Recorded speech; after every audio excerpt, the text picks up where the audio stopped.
രക്തസാക്ഷികളുടെ ഓർമ്മകൾ ഉറങ്ങുന്ന മണ്ണാണ് ഒഞ്ചിയത്തേത്.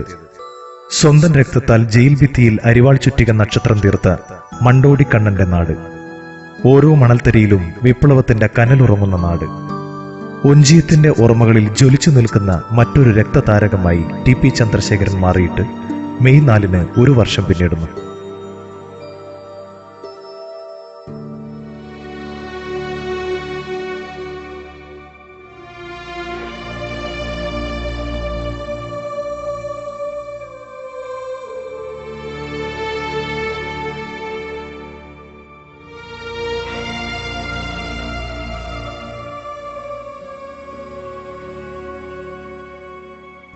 കേരളത്തിന് ടി.പി. ചന്ദ്രശേഖരൻ ഒഞ്ചിയത്തെ ആർഎംപിയുടെ നേതാവായിരുന്നു.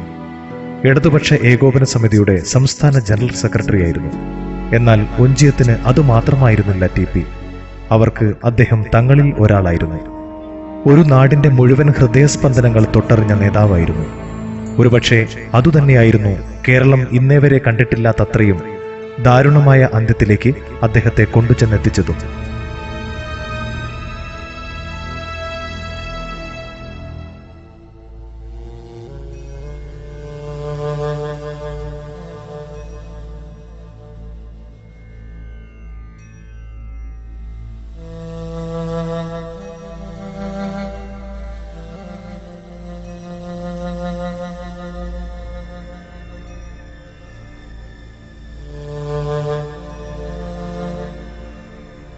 ആയിരത്തി 1961 ജൂലൈ 23-ന് തൈവച്ചപ്പറമ്പത്ത് അപ്പുണ്ണി നമ്പ്യാരുടെയും പത്മിനിയുടെയും മകനായിട്ടായിരുന്നു ടി.പി.യുടെ ജനനം. ഒരു തികഞ്ഞ കോൺഗ്രസ് കുടുംബത്തിൽ ജനിച്ചിട്ടും ടി.പി.ക്ക് ചെറുപ്പം മുതൽ തന്നെ തന്റേതായ ചില ആദർശങ്ങളും രാഷ്ട്രീയ ചിന്താഗതികളും ഉണ്ടായിരുന്നു. ഒപ്പം ആദർശങ്ങളിൽ വിട്ടുവീഴ്ച ചെയ്യാത്ത ഉറച്ച മനസ്സും. അതുകൊണ്ട് തന്നെയാണ് 18-ാം വയസ്സിൽ അദ്ദേഹം CPM-ന്റെ ബ്രാഞ്ച് സെക്രട്ടറി ആയത്. തുടർന്നങ്ങോട്ട് ടി.പി. ചന്ദ്രശേഖരൻ നയിച്ചത് ഒരു യഥാർത്ഥ സഖാവിന്റെ ജീവിതമായിരുന്നു. അണികളെ മുഴുവൻ ഒറ്റ മനസ്സോടെ ഒരു കുടക്കീഴിൽ അണിനിരത്താനുള്ള കഴിവ്, കൂടെ നിൽക്കുന്നവരുടെ ഉള്ളു തൊട്ടറിഞ്ഞ് അവരിൽ ഒരാളായി ജീവിക്കാനുള്ള മനസ്സ്, സ്ഥാനമാനങ്ങൾക്ക് വേണ്ടി നിലപാടുകളിൽ വെള്ളം ചേർക്കാത്ത ആദർശധീരത, ഇവയെല്ലാം ചന്ദ്രശേഖരനെ മറ്റു നേതാക്കന്മാരിൽ നിന്നും വേറിട്ട് നിർത്തി. വളരെ ചുരുങ്ങിയ കാലം കൊണ്ടുതന്നെ പാർട്ടിയിലെ ഒരു അവിഭാജ്യ ഘടകമായി മാറാൻ ടി.പി.ക്ക് കഴിഞ്ഞു. SFI ജില്ലാ ജോയിന്റ് സെക്രട്ടറി, DYFI ജില്ലാ secretary, CPM Onchiyam area secretary എന്നീ നിലകളിലെല്ലാം പ്രവർത്തിച്ച വ്യക്തിയാണ് ടി.പി. ചന്ദ്രശേഖരൻ.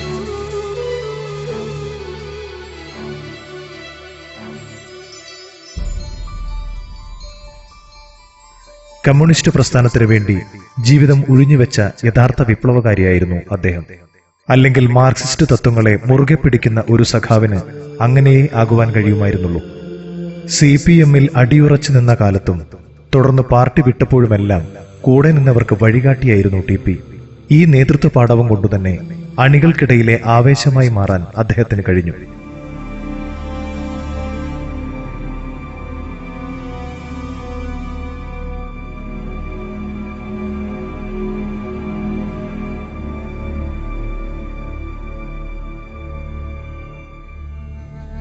കോൺഗ്രസ് ഉൾപ്പെടെയുള്ള വലതുപക്ഷ പ്രസ്ഥാനങ്ങൾക്കും അവർ ഉയർത്തുന്ന രാഷ്ട്രീയത്തിനും എന്നും എതിരായിരുന്നു ടി.പി.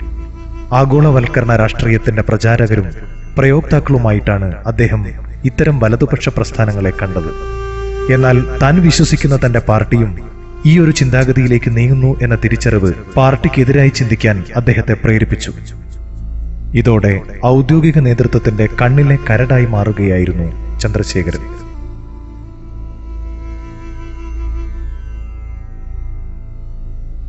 CPM ഉയർത്തിയ ചില ആശയങ്ങളെ, നിർദ്ദേശങ്ങളെ ഇതോടെ അദ്ദേഹം ചോദ്യം ചെയ്തു.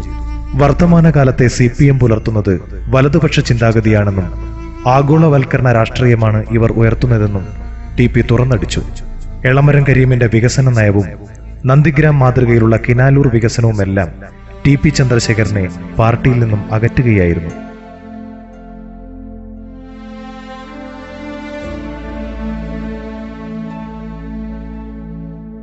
ആഗോളവൽക്കരണ കാലഘട്ടത്തിലെ മൂലധന ശക്തികളുടെയും മാഫിയകളുടെയും താൽപര്യങ്ങൾ പാർട്ടിക്കകത്ത് സംരക്ഷിക്കപ്പെടുന്നതായും ആരോപണമുയർന്നു. ഇത്തരം വിവാദങ്ങൾ ഉയർന്നപ്പോൾ ഒഞ്ചിയത്തെ വലിയൊരു വിഭാഗം ജനങ്ങളും ടി പിക്ക് പിന്നിലായിരുന്നു എന്നത് തന്നെയാണ് ടി പി ചന്ദ്രശേഖരൻ എന്ന രാഷ്ട്രീയ നേതാവിന്റെ ഏറ്റവും വലിയ വിജയം.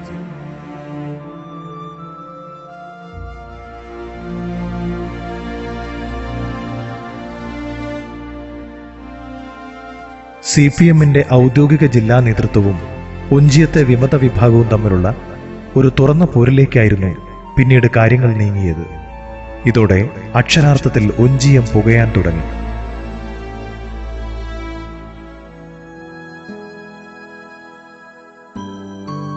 ഏറാമല, അഴിയൂർ പഞ്ചായത്തുകളിലെ ഭരണമാറ്റവുമായി ബന്ധപ്പെട്ട വിവാദങ്ങൾ ഉയർത്തിവിട്ട കൊടുങ്കാറ്റിൽ അധികനാൾ പിടിച്ചു നിൽക്കാൻ CPM-ന് കഴിഞ്ഞില്ല. മറുവശത്ത് നിന്നത് ടി പി ചന്ദ്രശേഖരനാണ് എന്നത് തന്നെയായിരുന്നു ഇതിന്റെ പ്രധാന കാരണവും.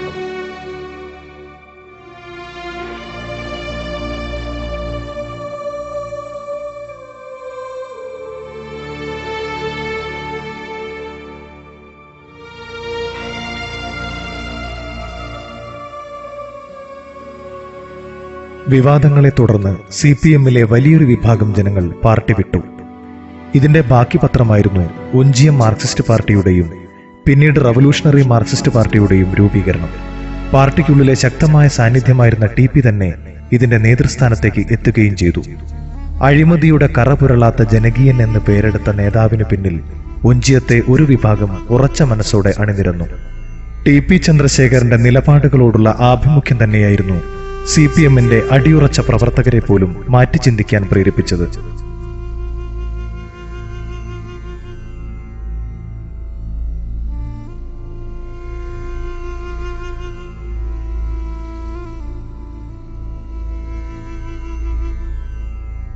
ജനതാദൾ ഭരിക്കുന്ന അഴിയൂർ പഞ്ചായത്ത് ഭരണം ഏറ്റെടുക്കാനും ഏറാമല വിട്ടുകൊടുക്കാനുമുള്ള തീരുമാനമാണ് ഒഞ്ചിയത്തെ CPM കോട്ടയിൽ വിള്ളലുകൾ വീഴ്ത്തിയത്.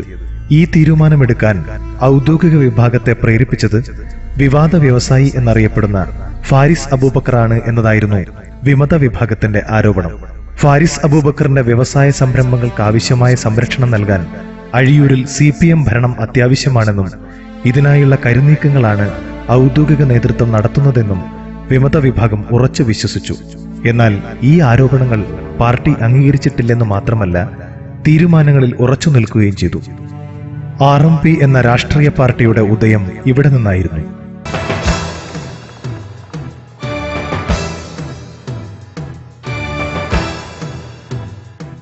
സ്വന്തം നിലപാടുകളിൽ ഉറച്ചു നിൽക്കാൻ തന്റേടമുള്ള ഒരു ജനത പുതിയ ചെങ്കൊടിക്കു കീഴിൽ ടി പിയുടെ ശക്തമായ നേതൃത്വത്തിന് പിന്നിൽ അണിനിരന്നു.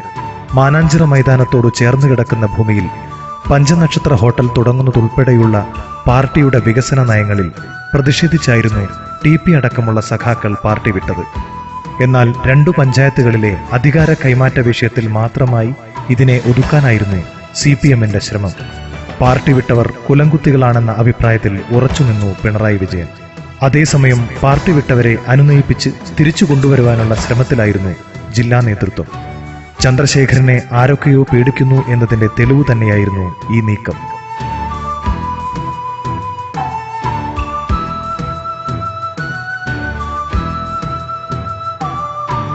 തെറ്റു തിരുത്താൻ തയ്യാറായാൽ പുറത്തുപോയവർക്ക് തിരിച്ചു വരാം എന്ന് ചില നേതാക്കൾ പരസ്യ പ്രസ്താവന നടത്തുകയും ചെയ്തു.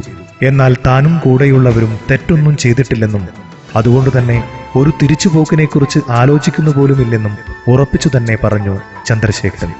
തെറ്റ് തിരുത്തിയാൽ തിരിച്ചു വരും എന്ന് പറയുന്നത് ഞങ്ങളെ ഉദ്ദേശിച്ചായിരിക്കില്ല. ഞങ്ങൾ യാതൊരുവിധ തെറ്റും ചെയ്തിട്ടില്ല. ഞങ്ങൾ വളരെ കൃത്യമായ രാഷ്ട്രീയ നിലപാടാണ് ഉയർത്തിപ്പിടിച്ചത്. ആ രാഷ്ട്രീയ നിലപാട് അനുദിനം ശരിയാണ് എന്ന് തെളിഞ്ഞുകൊണ്ടിരിക്കുകയാണ്. അതുകൊണ്ട് ഞങ്ങൾക്ക് തെറ്റ് തിരുത്തേണ്ടുന്ന പ്രശ്നമേ ഇല്ല. നിലപാടുകളിലെ ഈ കൃത്യതയും നിശ്ചയദാർഢ്യവും തന്നെയായിരുന്നു ടി പി എന്ന കമ്മ്യൂണിസ്റ്റിന്റെ മൂലധനം. ഒരു കമ്മ്യൂണിസ്റ്റ് എങ്ങനെ ആയിരിക്കണമെന്ന് സ്വന്തം ജീവിതത്തിലൂടെ കേരളത്തിന് കാണിച്ചു കൊടുക്കാൻ അദ്ദേഹത്തിന് കഴിഞ്ഞു. രാഷ്ട്രീയ നിലപാടുകളിലെ ഈ കണിശത സ്വന്തം വ്യക്തിജീവിതത്തിലും പുലർത്തിയിരുന്നു ടി പി. അതുകൊണ്ടു തന്നെയാണ് പാർട്ടി പ്രവർത്തനങ്ങളിൽ കൂടെയുണ്ടായിരുന്ന ഒരു സഖാവിനെ തന്നെ ജീവിതത്തിലേക്ക് വിളിച്ചതും. കുട്ടിക്കാലം മുതൽ തന്നെ മാർക്സിസ്റ്റ് പാർട്ടിയുടെ സഹചാരിയായിരുന്നു KK രമ. CPM-ന്റെ സജീവ പ്രവർത്തകനായ അച്ഛൻ KK മാധവനിൽ നിന്നും പിന്നീട് ഭർത്താവായ ടി പിയിൽ നിന്നും പകർന്നു കിട്ടിയ ഊർജം തന്നെയാണ് ടി.പിയുടെ മരണശേഷവും രമയെ മുന്നോട്ടു നയിക്കുന്നത്. ടി.പി മുന്നോട്ടു വെച്ച ആശയങ്ങളെയും നിലപാടുകളെയും മുറുകെ പിടിച്ചുകൊണ്ട് ആർ.എം.പിയെ മുന്നോട്ടു നയിക്കാനാണ് രമയുടെ തീരുമാനം. തുടക്കം മുതൽക്കേ ഒരു കമ്മ്യൂണിസ്റ്റുകാരൻ എങ്ങനെയായിരിക്കണം ജീവിക്കേണ്ടത്, ഒരു കമ്മ്യൂണിസ്റ്റ് ആദർശങ്ങൾ ഉള്ളിലുള്ള ഒരു വ്യക്തി ഏത് രൂപത്തിലാണ് ഈ സമൂഹത്തിൽ ഇടപെടേണ്ടത്, എങ്ങനെയായിരിക്കണം അവർ സമൂഹത്തിൽ മാതൃകയാകേണ്ടത് എന്നത് ചെന്നേട്ടൻ സ്വയം തൻ്റെ ജീവിതത്തിലൂടെ സമൂഹത്തിന് മാതൃക കാണിച്ചു കൊടുക്കുകയായിരുന്നു. അതിൽ ഒരുപാട് പ്രേരണയായത് എനിക്ക് തോന്നുന്നു സഖാവിന് മണ്ടോടിക്കണ്ണൻ്റെ തൊട്ടടുത്താണ് താമസിക്കുന്നതിനും ആ മണ്ടോടിക്കണ്ണൻ്റെ ജീവിതത്തിൽ ഒരുപാട് ഇത് ചെന്നേട്ടനെ ആകർഷിച്ചിട്ടുണ്ട്. സത്യത്തിൽ അതുപോലെ തന്നെ എല്ലാവരുടെയും വേണ്ടിയിട്ട് ആയിരുന്നു ചെന്നേട്ടൻ്റെ ജീവിതം. ഒരിക്കലും സ്വന്തമായ കാര്യങ്ങൾക്ക് വേണ്ടി മാത്രം അദ്ദേഹം സമയം വിനിയോഗിച്ചിരുന്നില്ല. അതോടൊപ്പം വീട്ടുകാര്യങ്ങളായാലും ഞങ്ങളുടെ കാര്യങ്ങളായാലും അമ്മയുടെ കാര്യങ്ങളായും ഒന്നിനും ഒരു വിട്ടുവീഴ്ചയും സഖാവ് തയ്യാറായിരുന്നില്ല. എല്ലാ കാര്യങ്ങളും ആദ്യം തൊട്ട് അവസാനം വരെ ഏറ്റെടുക്കാനും നടത്താനും എല്ലാവരുടെയും പ്രശ്നങ്ങൾ ഇടപെടാനും കഴിയുന്ന എങ്ങനെ ഇതിനൊക്കെ സമയം കണ്ടെത്തുമെന്ന് ഞാൻ പലപ്പോഴും ആലോചിച്ചിട്ടുണ്ട്. കാരണം ഒരു എന്ത് പ്രയാസം ഉണ്ടെങ്കിലും അവിടെ ചെന്നിട്ടുണ്ടാവും. നേരത്തെ സജീവമായി സംഘടനാ പ്രവർത്തനം നടത്തിയ ഒരാളാണ്. SFIയിലൊക്കെ ആയിരുന്ന സമയത്ത് വളരെ സജീവമായിട്ട് എൻ്റെ പഠിത്തത്തിലേക്കാളുപരി സംഘടനാ പ്രവർത്തനത്തിന് പ്രാധാന്യം നൽകുകയും ആ രൂപത്തിലൊക്കെ അങ്ങനെയാണ് ചന്ദ്രേട്ടനെ എൻ്റെ ജീവിതത്തിലേക്ക് വരികയും ഞങ്ങൾ ഒന്നിച്ച് ജീവിക്കാൻ വേണ്ടി തീരുമാനിക്കുകയും ഒക്കെ ചെയ്തിരിക്കുന്നത്. പക്ഷേ കല്യാണത്തിന് ശേഷം തീർച്ചയായിട്ടും ചന്ദ്രേട്ടൻ്റെ കൂടെ ഒരു നിഴലായി നിന്നുകൊണ്ട് പ്രവർത്തനം നടത്തൽ സജീവമല്ലായിരുന്നു. പക്ഷേ ഇപ്പം ഈ ഒരു വർഷക്കാലയളവിൽ എനിക്ക് തോന്നുന്നത് കാരണം വെച്ചാൽ ചന്ദ്രശേഖരൻ എന്നുള്ള ഒരു വ്യക്തിയെ, ആ ഒരു നല്ല മനുഷ്യനെ ഇല്ലാതാക്കിയ ഒരു പ്രസ്ഥാനത്തിനെതിരായിട്ട്, ആ ഒരു ശക്തികൾക്കെതിരായിട്ട് എന്തിനാണോ ചന്ദ്രേട്ടൻ പുതിയൊരു പാർട്ടി ഉണ്ടാക്കിയിട്ട് രംഗത്തേക്ക് വന്നത്, എന്തായിരുന്നു ചന്ദ്രേട്ടൻ ഉദ്ദേശിച്ചിരുന്നത്, എങ്ങനെയാണ് ചന്ദ്രേട്ടൻ ഈ സമൂഹത്തിൽ പ്രവർത്തിച്ചത് എന്ന് അദ്ദേഹത്തിന് പൂർത്തിയാക്കാൻ കഴിയാത്ത, അദ്ദേഹം ഉദ്ദേശിച്ച ഒരുപാട് കാര്യങ്ങളുണ്ട് ഈ സമൂഹത്തിൽ നടപ്പാക്കാൻ വേണ്ടിയിട്ട്. അതിൻ്റെ ലക്ഷ്യം സാക്ഷാത്കരിക്കുന്നതിനാവശ്യമായ കാര്യങ്ങൾ എന്നെക്കൊണ്ട് കഴിയുന്നത് രൂപത്തിൽ ചെയ്യുക. അതോടൊപ്പം ഈ പ്രസ്ഥാനത്തിന് അകത്ത് നിന്നുകൊണ്ട് ഈ പ്രസ്ഥാനം സജീവമാക്കി കൊണ്ടുപോകേണ്ട ഒരു അനിവാര്യത, അത് സഖാവിൻ്റെ ഒരു ജീവിതാഭിലാഷമായിരുന്നു. കാരണം വെച്ചാൽ ഒരു പുതിയ പാർട്ടി ഉണ്ടാക്കും. തുടക്കത്തിൽ അത് ഈ രൂപത്തിലേക്ക് വരുമെന്നൊന്നും സഖാവ് പ്രതീക്ഷിച്ചിരുന്നില്ല. പക്ഷേ കുറേ കഴിയുമ്പോഴേക്കും അതിന് നല്ല രൂപത്തിലേക്ക് സംഘടനാ സെറ്റപ്പ് വന്നു. അതാണ് അനിവാര്യമായ ഒരു രാഷ്ട്രീയ ഘടകം എന്നുള്ളതും ഈ ഒരു പുതിയൊരു കാലഘട്ടത്തിൽ പുതിയൊരു സാമൂഹ്യ വ്യവസ്ഥിതി മാറ്റിയെടുക്കാൻ വേണ്ടിയിട്ട് ഈ ഒരു പ്രസ്ഥാനത്തിന് ഏറ്റവും വലിയ സംഭാവന ചെയ്യാൻ കഴിയും എന്നുള്ള രൂപത്തിലായിരുന്നു സഖാവിൻ്റെ പ്രവർത്തനങ്ങൾ. അതുകൊണ്ട് തന്നെ അത് ആ സഖാവിന് പൂർത്തിയാക്കാൻ വേണ്ടി കഴിഞ്ഞിട്ടില്ല, പൂർത്തിയാക്കാൻ സമ്മതിച്ചില്ല. അതിൻ്റെ ഒപ്പം നിന്നുകൊണ്ട് ആ പ്രവർത്തനം പരമാവധി ആളുകളിലേക്ക് എത്തിക്കുക എന്നുള്ളതും അതിനായിരിക്കണം ഇനി എൻ്റെ ഒരു ലക്ഷ്യം എന്നുള്ളതാണ് അത് അന്ന് മുതൽക്ക് എൻ്റെ മനസ്സിലുണ്ടായിരുന്ന ചിന്ത. അതുകൊണ്ട് തന്നെ ആ ഒരു പ്രവർത്തനത്തിന് അതിന് ഇപ്പോൾ മുൻതൂക്കം കൊടുക്കുന്നു. ആ ഒരു പ്രവർത്തനവുമായിട്ട് വളരെ സജീവമായിട്ട് ഇറങ്ങുക എന്നുള്ളതാണ്. സഖാവ് ചന്ദ്രശേഖരൻ എന്താണോ ഉദ്ദേശിച്ച ജനങ്ങളെ അണിനിരത്തിക്കൊണ്ട് ഒരു സാമൂഹ്യ മാറ്റത്തിന് നേതൃത്വം കൊടുക്കുക എന്നുള്ളത്, അത് ഞങ്ങളുടെ പ്രസ്ഥാനത്തിന് ഒരു പരമാവധി കഴിയുമെന്നുള്ളതാണ് എൻ്റെ ഒരു പ്രതീക്ഷ. കുടുംബജീവിതവും വ്യക്തിബന്ധങ്ങളും ടി.പിയുടെ രാഷ്ട്രീയ ജീവിതത്തിന് ഒരിക്കലും തടസ്സമായിരുന്നില്ല. മറിച്ച് പ്രതിസന്ധികളിൽ പിടിച്ചു നിൽക്കാനുള്ള കരുത്തും ഊർജവുമായിരുന്നു.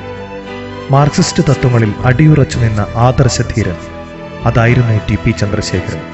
CPM-ൽ നിന്നും LDF-ൽ നിന്നും വിട്ടുപോകുന്നവരെല്ലാം തന്നെ പിന്നീട് കോൺഗ്രസുമായും UDF-ഉമായും ചേർന്ന് പ്രവർത്തിച്ച ചരിത്രമാണ് കേരളത്തിൻ്റെത്. എന്നാൽ മുമ്പേ പോയവർ കാണിച്ചു കൊടുത്ത വഴിയിലൂടെ സഞ്ചരിക്കാൻ ടി.പി. ഒരിക്കലും തയ്യാറായിരുന്നില്ല. മറിച്ച് വലതുപക്ഷ രാഷ്ട്രീയ നയങ്ങൾക്കെതിരായ ഒരു ജനപക്ഷ ബദൽ രാഷ്ട്രീയം കൊണ്ടുവരാനായിരുന്നു അദ്ദേഹത്തിന്റെ ശ്രമം. ഇതേ ചിന്താഗതിയുള്ള ഒരു ജനതയെ ഒരുമിച്ച് ഒരു കൊടിക്കീഴിൽ കൊണ്ടുവരാനായിരുന്നു അദ്ദേഹത്തിന്റെ പ്രവർത്തനങ്ങൾ. കേരളം ഭരിക്കുന്ന ഇരു മുന്നണികൾക്കും ഒരേ നയമാണെന്ന് തുറന്നു പ്രഖ്യാപിക്കാനും അദ്ദേഹം മടിച്ചില്ല. മുഖ്യധാര ഇടതുപക്ഷ പ്രസ്ഥാനങ്ങൾ ഇന്ന് വലതു മുന്നണിയെ പോലെ തന്നെ ഈ ആഗോളവൽക്കരണ രാഷ്ട്രീയത്തിൻ്റെ പ്രചാരകരോ പ്രയോക്താക്കളോ ആയി മാറുകയാണ്. 2006 അധികാരത്തിൽ വന്ന LDF-ൻ്റെ ഗവൺമെൻറ്റും 2001 മുതൽ 6 വരെ ഭരിച്ച UDF-ൻ്റെ ഗവൺമെൻറ്റിൻ്റെയും നയപരിപാടികൾ പരിശോധിച്ചാൽ ഇത് വളരെ കൃത്യമായി മനസ്സിലാക്കാൻ കഴിയും. മറ്റെന്തിനേക്കാളും ചന്ദ്രശേഖരന്റെ ഈ നിലപാടുകൾ തന്നെയായിരുന്നു ഒഞ്ചിയത്തെയും സമീപ പ്രദേശങ്ങളിലെയും ആർ.എം.പിയുടെ കരുത്ത്. CPM-ന്റെ എക്കാലത്തെയും ഉറച്ച കോട്ടയായ വടകരയിൽ ടി.പി. പ്രതിഷേധത്തിന്റെ കൊടുങ്കാറ്റ് അഴിച്ചുവിട്ടത് 2008-ലായിരുന്നു. ഇതിന്റെ അലയൊലികൾ തുടർന്നു വന്ന ലോക്സഭാ തെരഞ്ഞെടുപ്പിലും പ്രതിഫലിച്ചു. ചന്ദ്രശേഖരൻ തന്നെയായിരുന്നു ആർ.എം.പിയുടെ സ്ഥാനാർത്ഥി.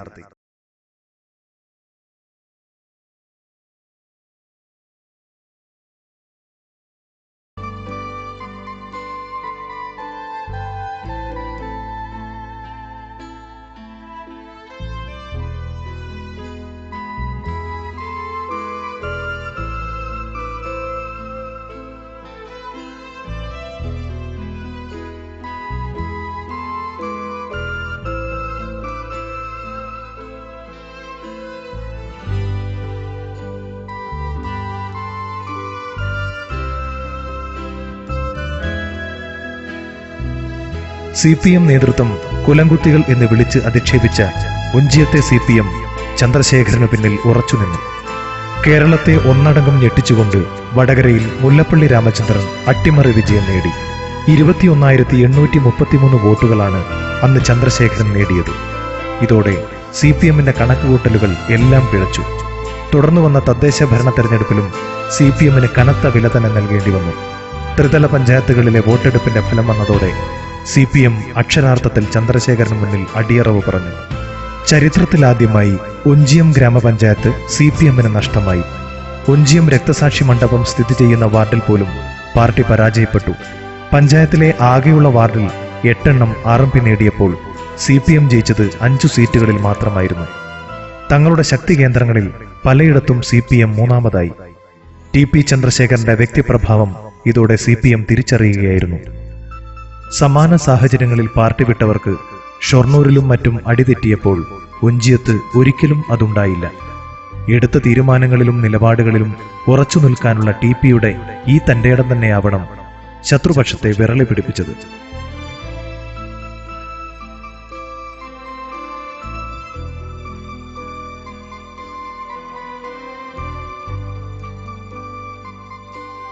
CPMലൊഴികെ വേറൊരു പാർട്ടിയിലും TPക്ക് ശത്രുക്കളില്ലെന്ന് പറഞ്ഞത് CPMന്റെ ബാലുശ്ശേരി മുൻ ഏരിയ സെക്രട്ടറിയും TPയുടെ ഭാര്യാപിതാവുമായ KK മാധവൻ തന്നെയായിരുന്നു.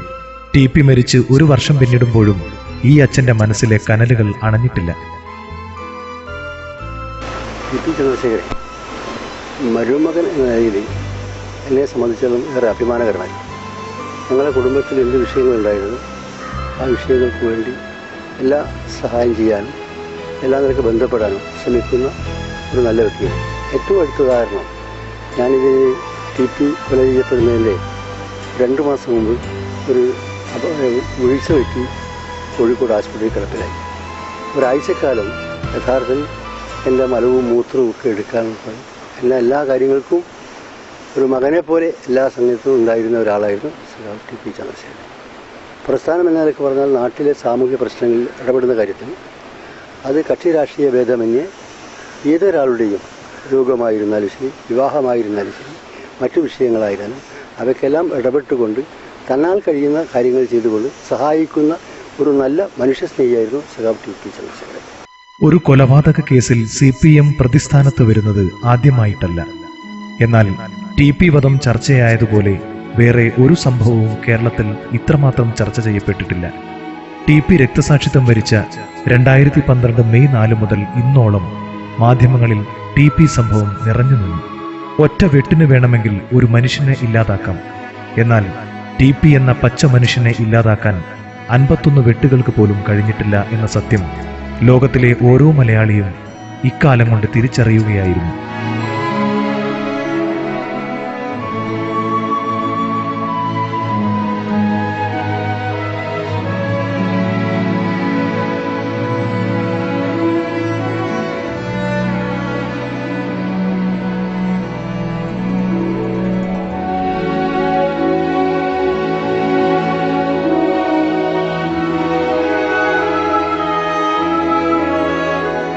ജീവിച്ചിരുന്നതിനേക്കാൾ ശക്തനായി മരിച്ച TP മാറുന്നതും കേരളം കണ്ടു. RMP രൂപീകരിക്കപ്പെട്ടതു മുതൽ തന്നെ TPക്കു നേരെ ഒളിഞ്ഞും തെളിഞ്ഞും വധഭീഷണി ഏറെയുണ്ടായി. മരണം നിഴൽ പോലെ കൂടെയുണ്ടെന്ന് മനസ്സിലാക്കി തന്നെയായിരുന്നു TPയുടെ യാത്രയും. എന്നാൽ ഇതിനെതിരെ പരാതി കൊടുക്കാനോ പോലീസ് സംരക്ഷണം തേടാനോ ഒരുക്കമായിരുന്നില്ല TP. ഇങ്ങനെ തന്റെ ഓരോ കാൽവെപ്പിലും ഒരു യഥാർത്ഥ കമ്മ്യൂണിസ്റ്റിന്റെ ശരീരഭാഷ സൂക്ഷിച്ചിരുന്നു TP.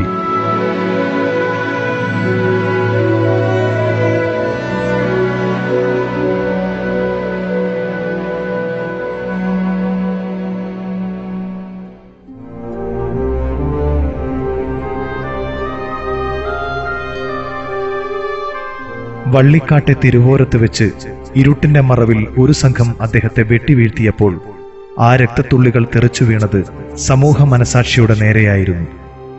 ഓരോ രക്തത്തുള്ളിയും ഓരോ ചോദ്യചിഹ്നമായി കേരള ജനതയെ പിന്തുടർന്നു.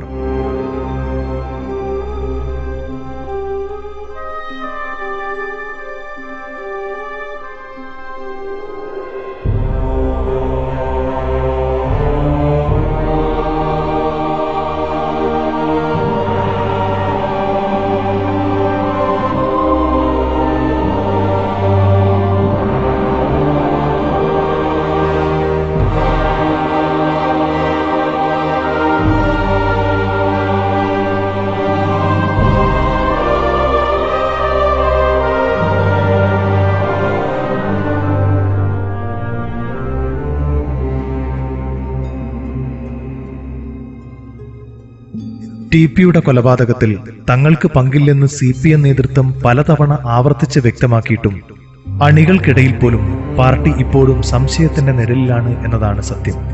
കൊന്നതാരായാലും കൊല്ലിച്ചതാരായാലും നഷ്ടപ്പെട്ടത് ഒരു ജീവനാണ്.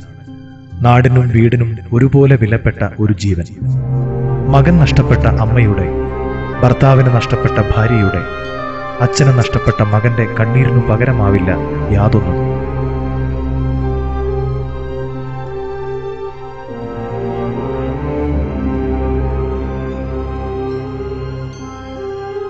ഒഞ്ചിയത്തിന്റെ ചുവന്ന മണ്ണിൽ നിന്നും ജ്വലിച്ചുയർന്ന ആ അഗ്നിനക്ഷത്രം കാലാതിവർത്തിയായി ജനമനസ്സുകളിൽ ഇനിയും ജീവിക്കും എന്നതിൽ സംശയമില്ല. കൊന്നു തീർക്കാൻ ശരീരം തരാമെടോ, ഒന്നു തീർത്താലൊരായിരം പിന്നെയും ഒന്നു തള്ളുവാനാവില്ലൊരിക്കലും കല്ലുപോലുറപ്പാർന്നൊരാത്മാവിനെ.